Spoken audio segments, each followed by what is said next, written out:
600 meters guys sa ating first pickup. Mabilisan lang to guys dahil ang malapit na booking lang to papuntang Angono, nasa 7 kilometer lang at naka priority siya, so hindi na natin siya sasabayan kasi malapit lang naman. Dito na tayo guys.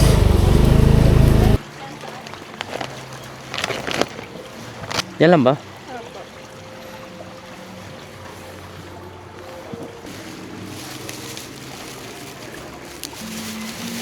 Ang dami nagpapadalang ganito. Ano ba ngayon? Birthday po. Birthday. Okay na. Sige. Diretso na dito. Malapit lang naman to guys. Mga nasa 7 kilometer pababa ng Angono. At wala naman traffic sa ruta na yan, kaya no need to take another booking. Ayan na naman guys yung ulan. Alam niyo guys, minsan may problema talaga sa Google Map eh. Yung hindi niya talaga direktang ipinipin sa mismong bahay ng drop. Minsan naagilapin mo, malapit lang yan. Malapit lang, pero hindi niya talaga sinasakto. Kaya kailangan mo talagang tawagan yung customer. Dito na tayo.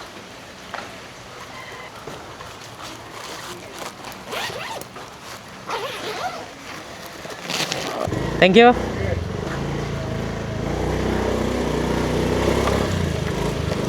Yun guys, nakuha na natin yung second pickup, second booking papunta ng Taguig, nasa 17 kilometers. Yung first drop natin guys, hindi tayo nakapag-take ng video doon sa pag-drop natin. Medyo nakakainis lang kasi minsan sa customer eh, sa mga nagbubook. Alam nila, expected nila na sila lamove. Tumatawag talaga yan para i-confirm yung ang kanilang address, i-confirm yung kanilang booking item, kung ano ba yung papadala. Si ma'am siguro mga 6 or more times na akong tumawag sa kanya. Tapos tinanong ko, saan po ba kayo banda dito ma'am? Malapit lang naman, kaso nga lang nasa dulo kasi yung bahay nila. Ngayon, binigyan ko si ma'am ng clue. Nandito ako ma'am sa may high school, sa may Memorial School.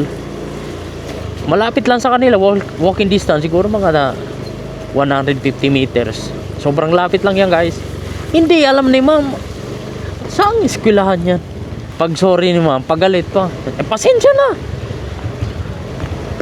At meron tayo pang isang napika, pangalawa, Taytay, nasa 5 kilometro ang layo, pero dadaanan lang din naman kasi natin, kaya ayos lang. Dito na tayo guys sa second pick up natin. Sir, nandito na po yung rider nyo. Kung i-cancel mo to ma'am, lalo kayo matatagalan. Kaya nga eh, hindi kasi ito. Sige ma'am. Thank you, kuya. Salamat din. Yun guys, na pick up na natin yung pangalawa natin booking at masyadong nagmamadali. 6.3 kilometer guys sa ating first drop. Lala ng ulan. Tingnan nyo naman guys ang itsura natin. Bumabakbak kahit grabe ang ulan. Hindi biro guys ang ulan. Ang lala. Dito na tayo guys sa BGC. Update lang, 1.2 kilometer na lang. Isang likuan na lang to sa kanto.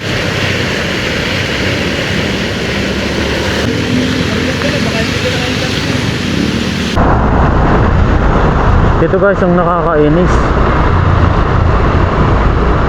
Madalas talaga, halos araw-araw na lang nakaka-encounter ako ng wrong pin address. Minsan sa drop, minsan sa pick up. Kahapon naka-encounter ako pick up, Taytay, wrong pin address. Ngayon naman sa drop, wrong pin address. Nahirap pa naman singilin guys pag ganito. Kasi pag wrong pin address, lalo pag mga 3 kilometers pataas, lugi ka dyan eh. Kailangan mo talagang singilin ng additional. Ano naman guys, hindi na naman tayo kapag video doon sa drop off natin. Kakaalis lang nila sir. Ano ba namang klase vlog to? Pasensya na kayo guys. At talagang hanggang dito na muna yung vlog natin dahil grabe, baka mabasa yung ating mga sobrang lala ng panahon ngayon guys. Sobrang lala. Dalawang booking lang yung dala natin papunta dito sa Taguig. Hindi ko alam na ganito pala ang sitwasyon ngayon. Grabe. Tingnan mo naman. Okay guys, update lang. So nandito tayo ngayon guys sa Parañaque. Time check 3:18 ng hapon. So dito tayo sa Parañaque guys. Nag-drop tayo dito isang booking galing Taguig kanina. So ngayon kumuha tayo ng 4 na booking papuntang Cainta tsaka Taytay. Ito guys yung isang item natin. Papakita ko lang sa inyo guys. At ito naman yung pangalawang item. Ito naman yung pangatlong item. At itong isang maliit pang-4. Guys. So bale 4 ang booking natin guys. So hindi ako guys nakapag-vlog kanina pag pick up nito ng 4 na to kasi talagang sobrang lakas ng ulan. Ngayon guys, na-pick up natin yung 4 na booking. So bali pauwi na tayo ngayon. Siguro abutin tayo ng 3:20 na. Baka abutin tayo ng mga 2 oras sa pag-drop. Depende kung ma-drop natin lahat ng madalian.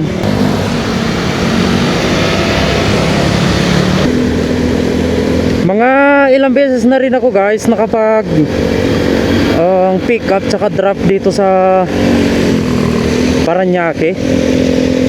Malapit na rin to, Parañaque Las Piñas.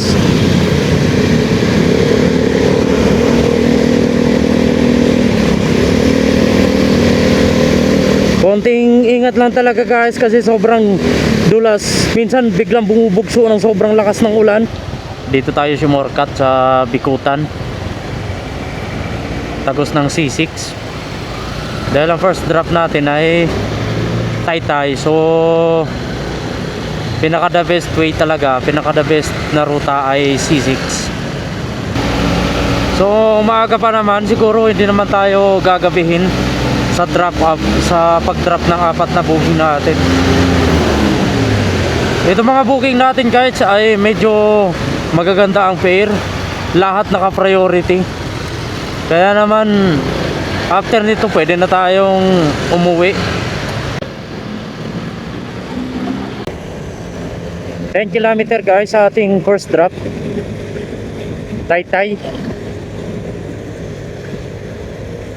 Mabilis lang to guys dahil wala naman traffic dito sa C6.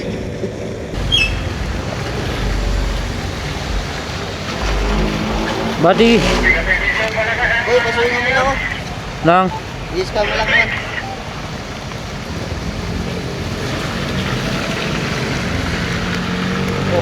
okay na? Wala. Oo. Oo, naka-record to.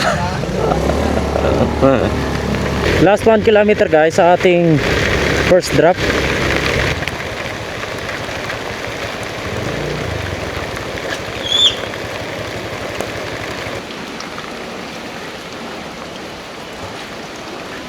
Lala mo po for drop. Alam mo, Apo. magkano po? 221 lang po. Ito sir. Mababasa kasi. Gcash ko na lang, sobrang na lang sa'yo. Hindi kasi sir available yung GCash eh. Ha? Hindi available yung GCash ko eh. Ay, di ba? Oo. Yung guys, binigyan tayo ni sir ng 250. Dapat nang babayaran lang niya ay 221. So ginawa na niya ng 250. So pasalamat tayo kay sir. Nakaka-receive pa rin tayo ng tip. So papunta na tayo guys sa next drop natin. Lapit na tayo guys. 240 meters sa ating second drop off. Taytay pa rin. Diyan na lang ma'am.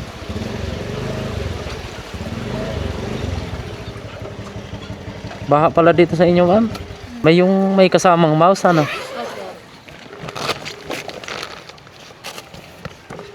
Ito siya.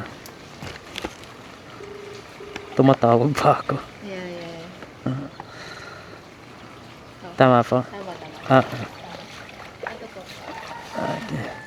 Thank you. 240 guys.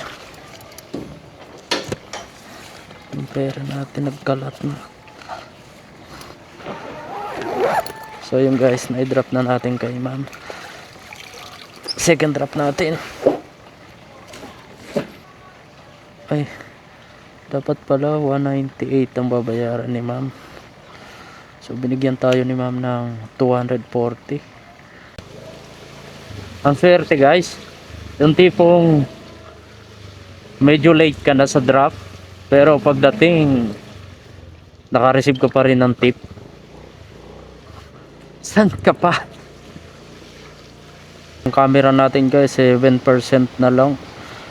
Mukhang hindi na tayo aabot sa last drop natin. Hindi makukumpleto yung vlog natin. Mukhang hindi natin matatapos yung last drop natin. Hindi na tayo makakapag-take ng video. Punta na tayo guys sa third drop natin. Pangatlong drop off natin.